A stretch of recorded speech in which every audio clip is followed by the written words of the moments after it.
ബൈബിളിലൂടെ ഒരു തീർത്ഥാടനം. വിശുദ്ധ ഗ്രന്ഥത്തിലെ ഓരോ പുസ്തകങ്ങളെയും ആഴമേറിയ പഠനത്തിനും വായനയ്ക്കും മനനത്തിനുമായി നമ്മെ സജ്ജരാക്കുന്ന ഈ തിരുവചന പഠന പരമ്പരയിലേക്ക് ഗുഡ്നസ് ടി വിയുടെ മാന്യപ്രേക്ഷകരായ നിങ്ങൾക്കേവർക്കും ഹൃദയപൂർവ്വം സ്വാഗതം.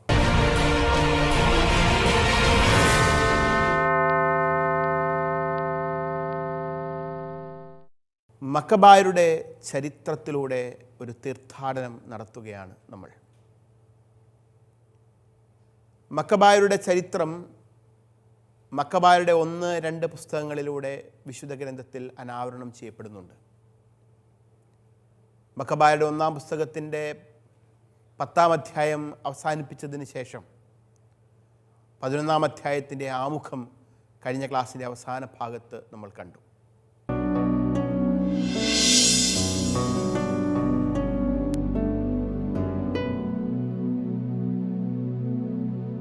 മക്കബായരുടെ ചരിത്രത്തിന് ഒരു പ്രത്യേകതയുണ്ട്.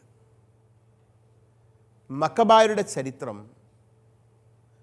യഹൂദജനത്തിൻ്റെ കേവലം മതപരമായ ജീവിതത്തിൻ്റെ ചരിത്രം മാത്രമല്ല, അതിനേക്കാൾ ഉപരി യഹൂദ ജനത അക്കാലത്ത് രാഷ്ട്രീയ തലങ്ങളിൽ ഇടപെട്ടതിൻ്റെ ചരിത്രം കൂടിയാണ്. പുരോഹിത കുടുംബമായിരുന്ന ഹസ്മോണിയൻ കുടുംബത്തിലെ മക്കബായർ, മത്താത്തിയാസും മക്കളും അടങ്ങുന്ന മക്കബായരുടെ കുടുംബം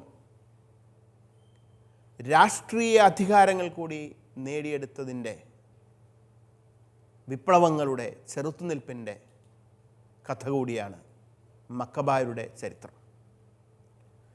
അതുകൊണ്ട് തന്നെ ഇത്തരത്തിലുള്ള രാഷ്ട്രീയ ലക്ഷ്യങ്ങൾ പൂർത്തിയാകുന്നതിന് വേണ്ടി, കരഗതമാകുന്നതിന് വേണ്ടി വിവിധ തലങ്ങളിലുള്ള രാഷ്ട്രീയ ഇടപെടലുകൾ മക്കബായർ നടത്തിയിട്ടുണ്ട്.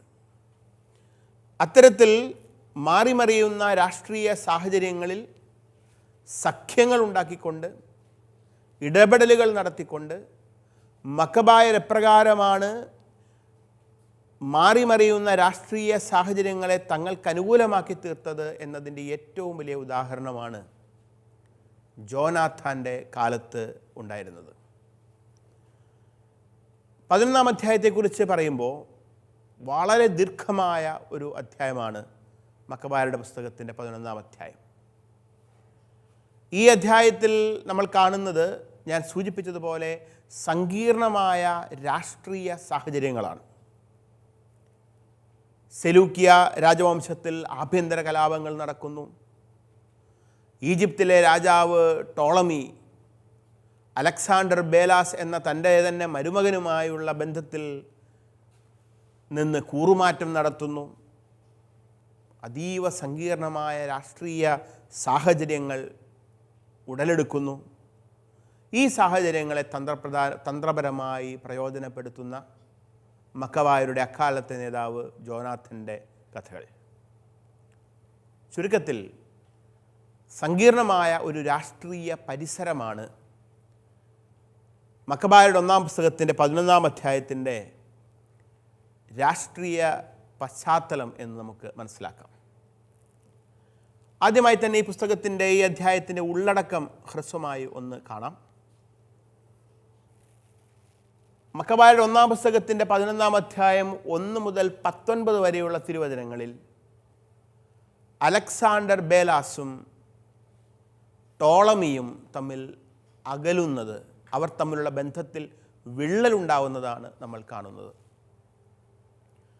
11-ാം അധ്യായത്തിൻ്റെ 20 മുതൽ 37 വരെയുള്ള തിരുവചനങ്ങളിൽ മുൻപ് ശത്രുക്കളായിരുന്നെങ്കിലും ഇതാ ഇപ്പോൾ ദെമിത്രിയൂസ് എന്ന രാജാവും ജോനാഥനും തമ്മിൽ രാഷ്ട്രീയ സഖ്യമുണ്ടാക്കുന്ന കഥ നമ്മളവിടെ കാണുന്നു. 11-ാം അധ്യായത്തിൻ്റെ 38-40 തിരുവചനങ്ങളിൽ ട്രീഫോ എന്ന സൈന്യാധിപൻ അന്ത്യോക്കസ് ആറാമൻ എന്ന രാജാവിനെ രംഗത്തിറക്കുന്ന രാഷ്ട്രീയ ഗൂഢാലോചനയുടെ കഥകൾ നമ്മൾ കാണും. തുടർന്ന് 11-ാം അധ്യായത്തിൻ്റെ 41 മുതൽ 53 വരെയുള്ള ഭാഗത്ത് ജോനാഥൻ ദെമിത്രിയൂസ് രാജാവിനെ അദ്ദേഹത്തിൻ്റെ ആപൽഘട്ടത്തിൽ സഹായിക്കുന്നതിനെക്കുറിച്ച് നമ്മൾ വായിക്കുന്നു.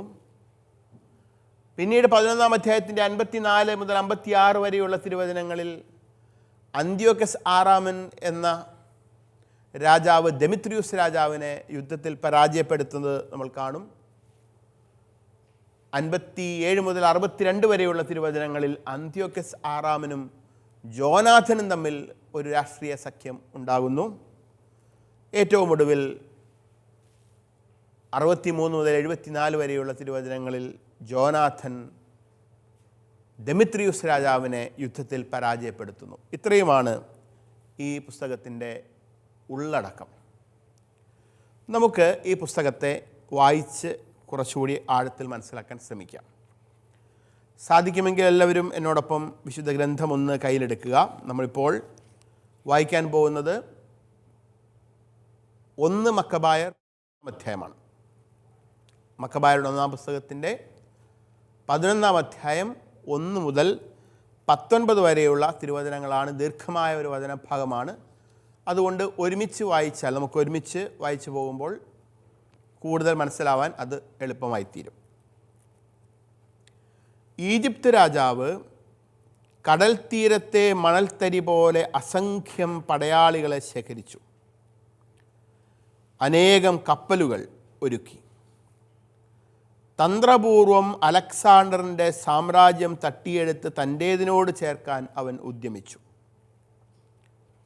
സമാധാന വചസ്സുകളുമായി അവൻ സിറിയയിലേക്ക് പുറപ്പെട്ടു. അലക്സാണ്ടർ രാജാവിൻ്റെ ആജ്ഞയനുസരിച്ച് ശശ്വരനെ സ്വീകരിക്കാൻ കവാടങ്ങൾ തുറന്ന് ജനങ്ങൾ നഗരങ്ങളിൽ നിന്ന് പുറത്തു വന്നു. എന്നാൽ താൻ പ്രവേശിച്ച ഓരോ നഗരത്തിലും ടോളമി ഓരോ കാവൽസേനയെ നിർത്തി. അവൻ അസോത്തുസിനെ സമീപിച്ചപ്പോൾ അഗ്നിക്കിരയായ ദാഗോൺ ക്ഷേത്രവും നശിപ്പിക്കപ്പെട്ട അസോത്തോസും ഉപനഗരങ്ങളും ചിതറിക്കിടക്കുന്ന ശരീരങ്ങളും ജോനാഥാൻ യുദ്ധത്തിൽ ദഹിപ്പിച്ചവരുടെ കരിഞ്ഞ ജഡങ്ങളും അവന് കാണിച്ചു കൊടുത്തു. അവൻ പോകേണ്ട വഴിയിൽ ശവശരീരങ്ങൾ കുന്നുകൂടിയിരുന്നു. ജോനാഥാനിൽ കുറ്റമാരോപിക്കേണ്ടതിന് അവൻ്റെ ചെയ്തികളെല്ലാം അവർ രാജാവിനോട് വിവരിച്ചു. രാജാവ് മൗനം ദീക്ഷിച്ചതേയുള്ളൂ. ജോപ്പായിൽ വെച്ച് രാജോദ്ധിതമായ സ്വീകരണങ്ങൾ നൽകി ജോനാഥാൻ രാജാവിനെ സ്വീകരിച്ചു. അവർ പരസ്പരം അഭിവാദനം ചെയ്യുകയും അന്നു രാത്രി അവിടെ ചെലവഴിക്കുകയും ചെയ്തു. എലബെത്തേരുസ് നദി വരെ രാജാവിനെ അനുയാത്ര ചെയ്തതിനു ശേഷം ജോനാഥാൻ ജെറുസലേമിലേക്ക് തിരിച്ചു പോന്നു. സെലൂക്യ വരെയുള്ള സമുദ്ര തീര നഗരങ്ങളുടെ ഭരണാധികാരം ടോളമി രാജാവിന് ലഭിച്ചു. അവൻ അലക്സാണ്ടറിനെതിരെ ദുരാലോചനകൾ തുടർന്നു. ദൂതന്മാർ വഴി അവൻ ദെമിത്രിയൂസ് രാജാവിനെ ഇപ്രകാരം അറിയിച്ചു: നമുക്ക് ഒരു ഉടമ്പടി ചെയ്യാം. അലക്സാണ്ടറിന് ഭാര്യയായി നൽകിയ എൻ്റെ മകളെ നിനക്ക് ഞാൻ വിവാഹം ചെയ്തു തരാം. നിനക്ക് എൻ്റെ പിതാവിൻ്റെ സാമ്രാജ്യത്തിന്മേൽ ഭരണം നടത്തുകയുമാകാം. എൻ്റെ മകളെ അവന് ഭാര്യയായി നൽകിയതിൽ ഞാനിപ്പോൾ ഖേദിക്കുന്നു. കാരണം അവൻ എന്നെ വധിക്കാൻ ശ്രമിച്ചു. അലക്സാണ്ടറിൻ്റെ സാമ്രാജ്യം മോഹിച്ചിരുന്നതിനാൽ ടോളമി അവനെതിരെ കുറ്റാരോപണം നടത്തി. തൻ്റെ മകളെ അലക്സാണ്ടറിൽ നിന്ന് തിരിച്ചെടുത്ത് അവൻ ദെമിത്രിയൂസിന് നൽകി. അലക്സാണ്ടറുമായുള്ള സ്നേഹബന്ധം അവൻ വേർപെടുത്തി. അവർ തമ്മിലുള്ള ശത്രുത പരസ്യമായി. ടോളമി അന്ത്യോക്യായിൽ പ്രവേശിച്ച് ഏഷ്യയുടെ കിരീടമണിഞ്ഞു. അങ്ങനെ അവൻ 2 രാജ്യങ്ങളുടെ, ഈജിപ്തിൻ്റെയും ഏഷ്യയുടെയും അധിപനായി. ആ സമയം കിലിക്കിയായിലുള്ള ജനങ്ങൾ ഒരു വിപ്ലവത്തിന് ഒരുമ്പെട്ടതിനാൽ അലക്സാണ്ടർ രാജാവ് അവിടെ വന്നിട്ടുണ്ടായിരുന്നു. വിവരങ്ങൾ അറിഞ്ഞ് അലക്സാണ്ടർ ടോളമിക്കെതിരെ പുറപ്പെട്ടു. ടോളമി അതിശക്തമായ ഒരു സൈന്യത്തോടെ വന്നവനെ തോൽപ്പിച്ചോടിച്ചു. പലായനം ചെയ്ത അലക്സാണ്ടർ അറേബ്യയിൽ അഭയം പ്രാപിച്ചു. ടോളമി രാജാവ് അങ്ങനെ വിജയിയായി. അറേബ്യനായ സബ്ദിയേൽ അലക്സാണ്ടറിൻ്റെ ശിരസ് ഛേദിച്ച് ടോളമിക്ക് അയച്ചു കൊടുത്തു. എന്നാൽ 3 ദിവസങ്ങൾക്ക് ശേഷം ടോളമി രാജാവ് മരണമടഞ്ഞു. കോട്ടകളിലുണ്ടായിരുന്ന അവൻ്റെ സേന മുഴുവൻ തദ്ദേശവാസികളാൽ കൊല്ലപ്പെട്ടു. അങ്ങനെ 167 ആണ്ടിൽ ഡെമിത്രിയൂസ് രാജാവായി. ഞാൻ നേരത്തെ സൂചിപ്പിച്ചതുപോലെ ആദ്യ വായനയിൽ പെട്ടെന്ന് മനസ്സിലാക്കാൻ പോലും സാധിക്കാത്ത വിധത്തിലുള്ള അതിസങ്കീർണമായ ഒരു രാഷ്ട്രീയ സാഹചര്യമാണ് ഇപ്പോൾ ഏഷ്യയിൽ ഉടലെടുത്തിരിക്കുന്നത്. നമുക്കറിയാവുന്നതുപോലെ ഒരു ഭാഗത്ത് അലക്സാണ്ടർ എപ്പിഫാനസ് എന്നുകൂടി പേരുള്ള അലക്സാണ്ടർ ബേലാസ് രാജാവായി ഭരണം നടത്തിക്കൊണ്ടിരിക്കുകയാണ് ഏഷ്യയിൽ. അദ്ദേഹത്തിൻ്റെ ഭാര്യാപിതാവ് കൂടിയായിരുന്ന ഈജിപ്തിൻ്റെ രാജാവ് ടോളമിയുടെ എല്ലാവിധ സഹായങ്ങളും അനുഗ്രഹങ്ങളും ലഭിച്ചിരുന്നു. ഇങ്ങനെ കാലം മുൻപോട്ട് പോകുമ്പോൾ ഇവർ തമ്മിലുള്ള ടോളമിയും അലക്സാണ്ടർ എപ്പിഫാനസും, മറ്റൊരു ഭാഷയിൽ പറഞ്ഞാൽ ശ്വശ്വരനും മരുമകനും തമ്മിലുള്ള ബന്ധത്തിൽ വലിയ വിള്ളൽ ഉണ്ടാവുകയാണ്. പല കാരണങ്ങൾ അതിന് പറയുന്നുണ്ട്. എന്ത് കാരണമാണെന്ന് വ്യക്തമല്ല. വിശുദ്ധ ഗ്രന്ഥം പറയുന്നതനുസരിച്ച് തന്നെ വധിക്കാനും തന്നെ വധിച്ച് ഈജിപ്തിൻ്റെ രാജാവ് കൂടിയാകാനും അലക്സാണ്ടർ എപ്പിഫാനസ് ശ്രമിക്കുന്നു എന്ന ഭയം ടോളമിക്ക് ഉണ്ടായിരുന്നു. അതുകൊണ്ട് തന്നെ വധിക്കാൻ ഒരുമ്പിടുന്ന തൻ്റെ മരുമകനെ കൊലപ്പെടുത്താനും അവൻ്റെ രാജ്യം പിടിച്ചടക്കാനുമുള്ള ശ്രമം ടോളമി രാജാവ് നടത്തുകയാണ്.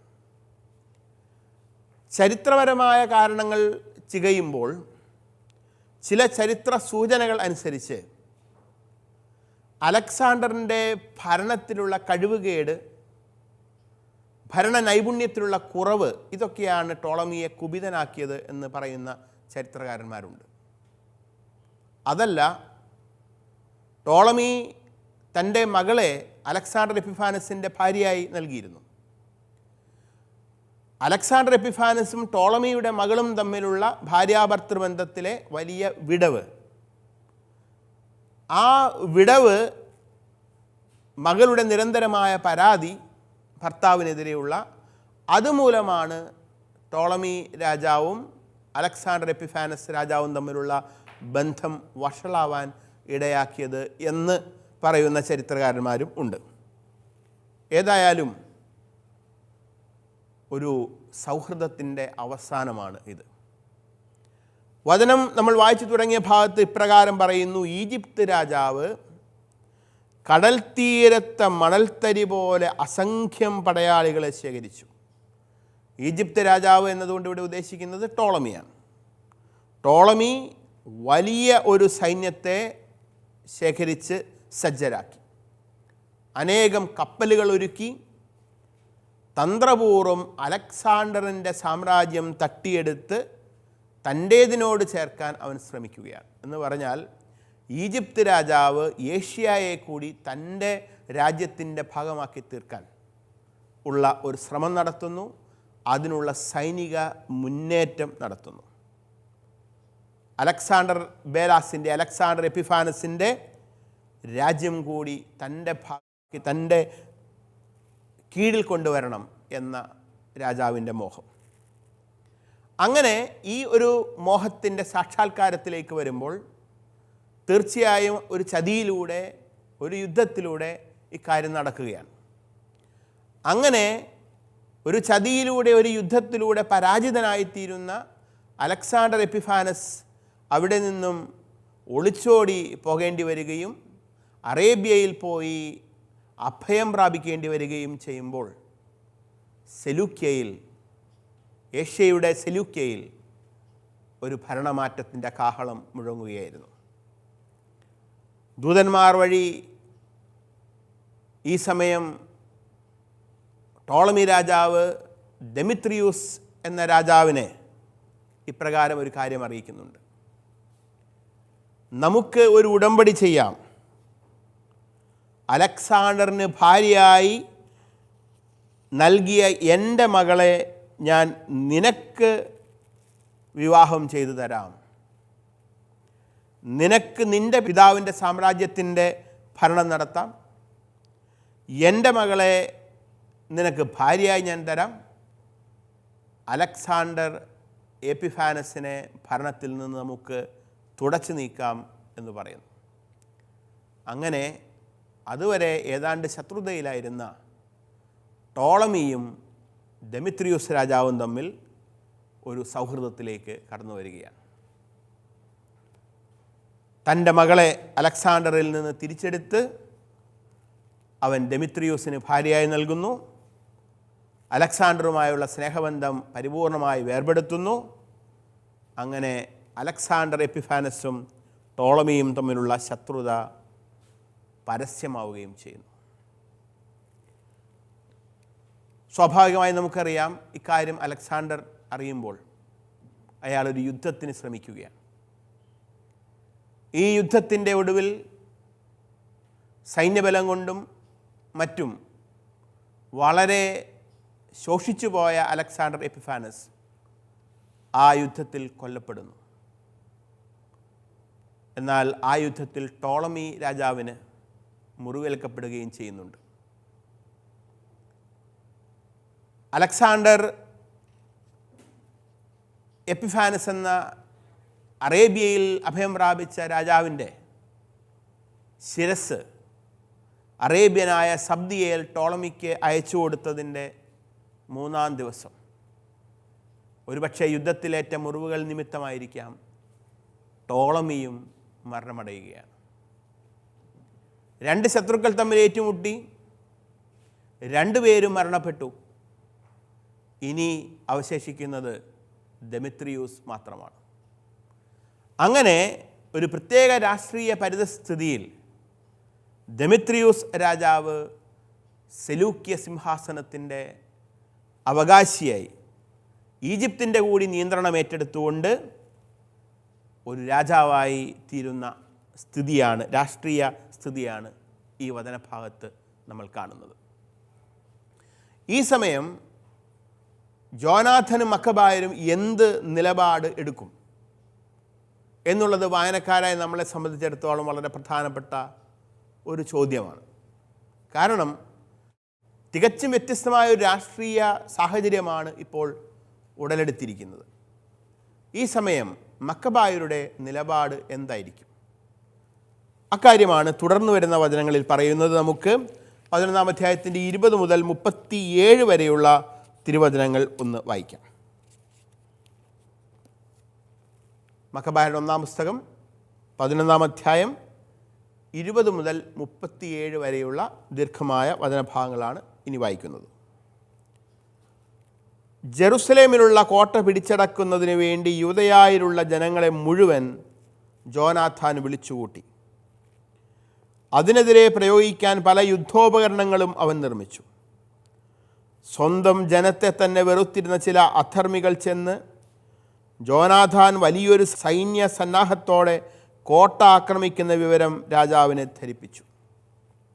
ഇത് കേട്ട് അവൻ രോഷാകുലനായി ഉടനെ തന്നെ ടൊളമായിസിലേക്ക് വന്നു. ദുർഗാക്രമണം തുടരരുതെന്നും സംഭാഷണത്തിനായി എത്രയും വേഗം ടൊളമായിസിൽ വന്ന് തന്നെ കാണണമെന്നും ജോനാഥന് എഴുതി. ഇതറിഞ്ഞപ്പോൾ ദുർഗാക്രമണം തുടരാനാണ് ജോനാഥൻ ആജ്ഞാപിച്ചത്. ഇസ്രായേലിലെ ഏതാനും പുരോഹിതന്മാരെയും ശ്രേഷ്ഠന്മാരെയും തിരഞ്ഞെടുത്ത് ആപത്തിനെ നേരിടാൻ അവൻ തീരുമാനിച്ചു. സ്വർണവും വെള്ളിയും തുണിത്തരങ്ങളും മറ്റു നിരവധി സമ്മാനങ്ങളുമായി അവൻ ടൊളമായിസിൽ രാജാവിൻ്റെ അടുക്കൽ ചെന്നു. അവൻ രാജപ്രീതിക്ക് പാത്രമായി. സ്വജനത്തിൽപ്പെട്ട ചില അധർമ്മികൾ അവനെതിരെ പരാതി പറഞ്ഞു. എങ്കിലും രാജാവ് തൻ്റെ മുൻഗാമികളെപ്പോലെ തന്നെ അവനോട് വർത്തിക്കുകയും സുഹൃത്തുക്കളുടെ മുൻപിൽ വെച്ചവനെ ആദരിക്കുകയും ചെയ്തു. രാജാവ് അവൻ്റെ പ്രധാന പുരോഹിത സ്ഥാനവും മുൻപുണ്ടായിരുന്ന മറ്റു ബഹുമതികളും സ്ഥിരീകരിക്കുകയും അവനെ തൻ്റെ പ്രമുഖ സ്നേഹിതന്മാരിൽ ഒരുവനായി പരിഗണിക്കുകയും ചെയ്തു. യൂദായെയും സമരിയായിലെ 3 പ്രവശ്യകളെയും കപ്പത്തിൽ നിന്ന് ഒഴിവാക്കണമെന്ന് അപ്പോൾ ജോനാഥാൻ രാജാവിനോട് അഭ്യർത്ഥിച്ചു. പകരം 300 താലന്ത് അവൻ വാഗ്ദാനം ചെയ്തു. രാജാവ് അത് സമ്മതിച്ചു. അതിനെക്കുറിച്ച് രാജാവ് ജോനാഥന് എഴുതിയതിൻ്റെ ഉള്ളടക്കം ഇപ്രകാരമായിരുന്നു: സഹോദരനായ ജോനാഥാനും യഹൂദ ജനതയ്ക്കും ദെമിത്രിയൂസ് രാജാവിൻ്റെ അഭിവാദനം. നിങ്ങളെ സംബന്ധിച്ച് ഞങ്ങളുടെ ബന്ധുവായ ലാസ്തനസിന് ഞാൻ എഴുതിയ കത്തിൻ്റെ ഉള്ളടക്കം ഗ്രഹിക്കേണ്ടതിന് അതിൻ്റെ പകർപ്പ് നിങ്ങൾക്കും അയക്കുന്നു. പിതാവായ ലാസ്തനസിന് ദെമിത്രിയൂസ് രാജാവിൻ്റെ അഭിവാദനം. ഞങ്ങളുടെ മിത്രങ്ങളും ഞങ്ങളോടുള്ള കടപ്പാട് നിർവഹിക്കുന്നവരുമായ യഹൂദജനത്തിന് അവർ കാണിച്ച സന്മനസ്സിനെ പ്രതി നന്മ ചെയ്യാൻ ഞങ്ങൾ ഉറച്ചിരിക്കുന്നു. യൂദയായും സമരിയായിൽ നിന്ന് യൂദയായോട് ചേർക്കപ്പെട്ട അഫെറേമ, ലിദ്ദ, വലാമിൻ എന്നീ പ്രവിശ്യകളും അവയുടെ പ്രാന്തപ്രദേശങ്ങളും അവർക്ക് അവകാശപ്പെട്ടതാണെന്ന് ഞങ്ങൾ തീർപ്പ് കൽപ്പിക്കുന്നു. ജെറുസലേമിൽ ബലിയർപ്പിക്കുന്നവർക്ക് മുൻകാലങ്ങളിൽ ആണ്ടുതോറും ധാന്യങ്ങളിൽ നിന്നും വൃക്ഷഫലങ്ങളിൽ നിന്നും ഈടാക്കിയിരുന്ന രാജകീയ നികുതി ഞങ്ങൾ ഇളവ് ചെയ്തു കൊടുക്കുന്നു. കൂടാതെ ദശാംശം, കപ്പം, ഉപ്പളങ്ങളിൽ മേലുള്ള ഭോഗങ്ങൾ, കിരീട നികുതി എന്നീ ഇനങ്ങളിൽ ഞങ്ങൾക്ക് ലഭിക്കേണ്ട വിഹിതവും ഞങ്ങൾ ഇളവ് ചെയ്യുന്നു. ഈ ആനുകൂല്യങ്ങളിലൊന്നും മേലിൽ നീക്കം ചെയ്യപ്പെടുകയില്ല. അതിനാൽ ഇതിൻ്റെ ഒരു പകർപ്പെടുക്കാൻ ശ്രദ്ധിക്കുക. അത് ജോനാഥന് നൽകുകയും അവൻ വിശുദ്ധഗിരിയിൽ ശ്രദ്ധേയമായവരിടത്ത് അത് സ്ഥാപിക്കുകയും ചെയ്യട്ടെ. ജോനാഥാൻ എന്ന മക്കബായരുടെ നേതാവിനെ വ്യത്യസ്തനാക്കിയത് അദ്ദേഹത്തിൻ്റെ യുദ്ധ നൈപുണ്യം എന്നതിനേക്കാൾ രാഷ്ട്രതന്ത്രജ്ഞതയായിരുന്നു. ഒരു രാഷ്ട്രീയ ചാതുര്യത്തോടെ തന്ത്രങ്ങൾ മെനയാൻ കഴിവുള്ള വ്യക്തിയായിരുന്നു, നേതാവായിരുന്നു ജോനാഥാൻ. അതുകൊണ്ട് തന്നെ നമ്മൾ സാധാരണ പറയാറുള്ളതുപോലെ, കേൾക്കാറുള്ളതുപോലെ രാഷ്ട്രീയത്തിൽ നിതാന്തമായ ശത്രുതയോ സൗഹൃദമോ ഇല്ല എന്ന ആ സത്യം നമ്മെ ഓർമ്മിപ്പിക്കുന്ന വിധത്തിലാണ് ഇപ്പോൾ നമ്മൾ വായിച്ചു കേട്ട വചനഭാഗങ്ങളിലെ സംഭവ വികാസങ്ങൾ കടന്നു വരുന്നത്. ഒരു കാലത്ത് ദെമിത്രിയൂസ് രാജാവും ജോനാഥാനും മക്കബായരുമൊക്കെ വലിയ ശത്രുതയിലായിരുന്നു. ഇതാ ഇപ്പോൾ ആ ശത്രുതയെല്ലാം മറന്ന് പുതിയ ഒരു രാഷ്ട്രീയ പശ്ചാത്തലത്തിൽ ജോനാഥാനും ദെമിത്രിയൂസും തമ്മിൽ പുതിയ സൗഹൃദം ഉടലെടുക്കുന്നു. ഇക്കാലത്ത് ജോനാഥാനെതിരെ യഹൂദ ജന്മം കൊണ്ട് യഹൂദരും എന്നാൽ കർമ്മം കൊണ്ട് യഹൂദ വിരോധികളായി പ്രവർത്തിക്കുകയും ചെയ്തിരുന്ന അധർമ്മികളായ ചിലർ ചെന്ന് ദെമിത്രിയൂസ് രാജാവിൻ്റെ സന്നിധിയിൽ നിരവധി പരാതികൾ നൽകുന്നുണ്ട്. എന്നാൽ ദെമിത്രിയൂസ് രാജാവ് ഈ പരാതികളെയെല്ലാം മനഃപൂർവ്വം അവഗണിക്കുകയും ജോനാഥാനുമായി ഒരു സഖ്യത്തിൽ ഏർപ്പെടാൻ ആഗ്രഹിക്കുകയാണ്. ഈ സഖ്യത്തിൻ്റെ ഫലമായി യൂദാരാജ്യത്തിന് വെളിയിലേക്കും മക്കബായരുടെ നേതാവായ ജോനാഥാന് അധികാരം ലഭിക്കുന്നു എന്ന കാര്യം ഉണ്ട്. മാത്രമല്ല, ദെമിത്രിയൂസ് ഒന്നാമൻ രാജാവ് ജോനാഥാന് വാഗ്ദാനം നൽകിയിരുന്ന എല്ലാ കാര്യങ്ങളും, പ്രധാന പുരോഹിത സ്ഥാനം ഉൾപ്പെടെ എല്ലാ കാര്യങ്ങളും ദെമിത്രിയൂസ് രണ്ടാമൻ രാജാവ് സ്ഥിരീകരിക്കുകയും നടപ്പിലാക്കുകയും ചെയ്യുന്നു. യഹൂദർക്ക് അവർ നൽകിയിരുന്ന വലിയ നികുതി ഭാരത്തിൽ നിന്ന് ഇളവുകൾ ലഭിച്ചു. ആ ഇളവുകൾ അവർക്ക് വലിയ ആശ്വാസമായി തീർന്നു. ദെമിത്രിയൂസ് രാജാവും ജോനാഥനും തമ്മിലുള്ള ബന്ധത്തെക്കുറിച്ച് ഇപ്രകാരമാണ് പറയുന്നത്: രാജാവ് തൻ്റെ മുൻഗാമികളെപ്പോലെ തന്നെ അവനോട് വർത്തിക്കുകയും സുഹൃത്തുക്കളുടെ മുൻപിൽ വെച്ച് അവനെ ആദരിക്കുകയും ചെയ്തു. രാജാവ് അവൻ്റെ പ്രധാന പുരോഹിത സ്ഥാനവും മുൻപുണ്ടായിരുന്ന മറ്റ് ബഹുമതികളും സ്ഥിരീകരിക്കുകയും അവനെ തൻ്റെ പ്രമുഖ സ്നേഹിതന്മാരിൽ ഒരുവനായി പരിഗണിക്കുകയും ചെയ്തു. യൂദയായെയും സമരിയായിലെയും 3 പ്രവിശ്യകളെയും കപ്പത്തിൽ നിന്ന് ഒഴിവാക്കണമെന്ന് അപ്പോൾ ജോനാഥാൻ രാജാവിനോട് അഭ്യർത്ഥിച്ചു. പകരം 300 താലന്ത് അവൻ വാഗ്ദാനം ചെയ്തു. അത് രാജാവ് സമ്മതിച്ചു. ഇത്തരത്തിൽ വളരെ ആഴമേറിയ ഒരു ബന്ധം ദെമിത്രിയൂസ് രാജാവും ജോനാഥാനും തമ്മിൽ ഉണ്ടാകുന്നു. പരസ്പരം ബഹുമാനിക്കുന്ന, നികുതി ഇളവുകൾ നൽകിക്കൊണ്ട് യഹൂദരുടെ അവകാശാധികാരങ്ങളെ അംഗീകരിക്കുന്ന, ഇളവുകൾ ലഭിക്കുന്ന ഒരവസ്ഥയിലേക്ക് ഈ രാഷ്ട്രീയ സഖ്യം അവരെ നയിക്കുന്നു എന്നും മനസ്സിലാക്കാം. ഇതിൽ നിന്ന് നമുക്ക് ഉൾക്കൊള്ളാവുന്ന ഒരു പാഠം ഇതാണ്: പലപ്പോഴും യുദ്ധങ്ങളെക്കാൾ ജനത്തിന് ഉപകാരമാവും വിധമുള്ള രാഷ്ട്രീയ ദീർഘദർശനത്തോടെയുള്ള ചില ചുവടുവയ്പ്പുകൾ അത് മതനേതാക്കൾ നടത്തേണ്ടത് കാലഘട്ടത്തിൻ്റെ ആവശ്യമാണ് എന്ന് ജോനാഥാൻ്റെ ഈ മഹത്തായ ഉദാഹരണം നമ്മളെ ഓർമ്മിപ്പിക്കുകയും ചെയ്യുന്നു. തുടർന്നുള്ള ഭാഗങ്ങൾ അടുത്ത ക്ലാസ്സിൽ നമുക്ക് പരിശോധിക്കാം.